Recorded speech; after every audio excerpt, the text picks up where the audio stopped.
हे wins, मुझे अब हिल turn करना है। पगला गो करो रोमन, ये पॉसिबल नहीं है। No chance. क्या बोला?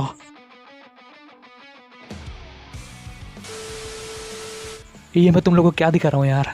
चलो अब डायरेक्ट टॉपिक पे आते हैं और आज के इस वीडियो में हम बात करने वाले हैं सब 5 WWE सुपरस्टार्स के बारे में जिनको अपने हील टर्न करवाने के लिए विंस मैकमैन से रिक्वेस्ट करना पड़ गया।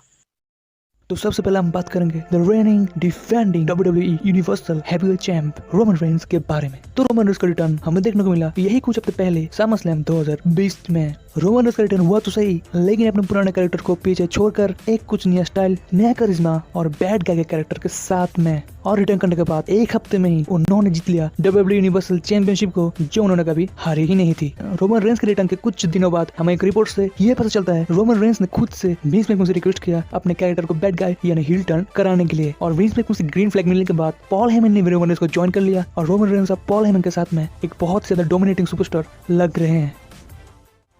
अगर ऐसा कोई बंदा है जिसकी बेबी फेस रन से WWE को सबसे ज्यादा फायदा हुआ हो तो वो है स्टोन कोल्ड स्टीव ऑस्टिन। 2014 में एक इंटरव्यू के दौरान ऑस्टिन ने ये रिवील करते हुए कहा कि रेसलमेनिया 17 में उनका जो हील टर्न हमें देखने को मिला वो initially stone cold Steve Austin का ही था। ऑस्टिन खुद विंस मैकमैन के पास गए और उनसे रिक्वेस्ट की कि उनको अब WWE में बैड गाय बनना है और उनके कैरेक्टर को हील टर्न कराना है, जिससे विंस मैकमैन भी एग्री हो गए। और रेसलमेनिया 17 में हमें finally stone cold Steve Austin का हील टर्न देखने को मिला, जहाँ पर ऑस्टिन विंस की हेल्प से द रॉक को डिफीट करने में सक्षम रहे और WWE वर्ल्ड टाइटल को अपने साथ घर लेकर चले गए। रेसलमेनिया 6 के मेन इवेंट में हमें देखने को मिला the most anticipated match of all time, जहां पर कोलिशन होना था प्रो रेसलिंग इंडस्ट्री के दो सबसे बड़े baby faces the ultimate warrior और हल्क होगन के बीच में। इसके कुछ सालों बाद हल्क होगन ने एक इंटरव्यू के दौरान ये रिवील करते हुए कहा कि रेसलमेनिया 6 के पहले उन्होंने विंस मैकमैन से रिक्वेस्ट करते हुए कहा था कि रेसलमेनिया 6 के मेन इवेंट में द अल्टीमेट वॉरियर से हारने के बाद वो अपना हील टर्न कर लेंगे, लेकिन विंस ने इस रिक्वेस्ट को रिजेक्ट कर दिया, ये कहकर कि हल्क होगन का हील टर्न काम नहीं करने वाला है। लेकिन इसके कुछ सालों बाद जब हल्क होगन ने WCW को ज्वाइन कर लिया, तब फाइनली 1996 में हमें हल्क होगन का हील टर्न करते हुए दिखा, साथ साथ में स्कॉट हॉल और केविन नेश के साथ मिलकर NWO का फॉर्मेशन भी हमें देखने को मिला।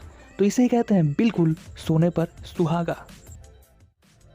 करीबन 2 दशक पहले ट्रिपल एच ने अपने आप को एक हिल सुपरस्टार के तौर पर एस्टेब्लिश कर लिया था, लेकिन द गेम ट्रिपल एच ने एक इंटरव्यू के दौरान ये रिवील करते हुए कहा कि WWE कंपनी का कोई ऐसा इनिशियल प्लान नहीं था ट्रिपल एच को हील टर्न करवाने का, लेकिन ट्रिपल एच ने खुद विंस मैकमैन को अप्रोच किया था उनके हील टर्न को लेकर। और ट्रिपल एच ने ही ये आइडिया पेश किया था कि वो धोखा दे देंगे डी जनरेशन एक्स को रेसलमेनिया 15 में।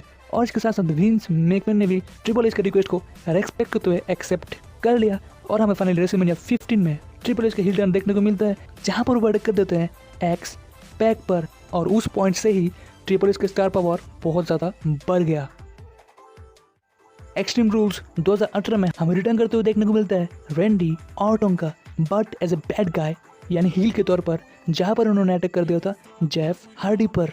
इसके कुछ दिनों बाद हमें एक रिपोर्ट से पता चलता है कि रैंडी ऑर्टन ने खुद जाकर विंस मैकमैन से रिक्वेस्ट किया था कि वो करना चाहते हैं अपने return as a bad guy. और मतलब क्या विंस मैकमैन रैंडी ऑर्टन का रिक्वेस्ट टाल पाएंगे? नहीं ना। तो ऐसा ही हुआ। रैंडी ऑर्टन बहुत बार अपने करियर में बेबी फेसेस और हील का कैरेक्टर कर चुके हैं, लेकिन जब भी वो हील टर्न करते हैं तब बेबी फेस के कंपेयर में उनका जो परफॉर्मेंस है वो बिल्कुल पीक पर होता है। मतलब आप खुद ही ऑर्टन का रन देख लो, जब वो इवोल्यूशन में थे, लेगेसी में थे और द अथॉरिटी वाले स्टोरी लाइन में थे। मुझे लगता है और आप लोग भी शायद मेरे से एग्री करेंगे कि इस पूरे प्रो रेसलिंग इंडस्ट्री में रैंडी ऑर्टन जैसे बैड गाय, विलेन, हील ना तो कोई आया था, ना कोई आया है और ना कोई आएगा।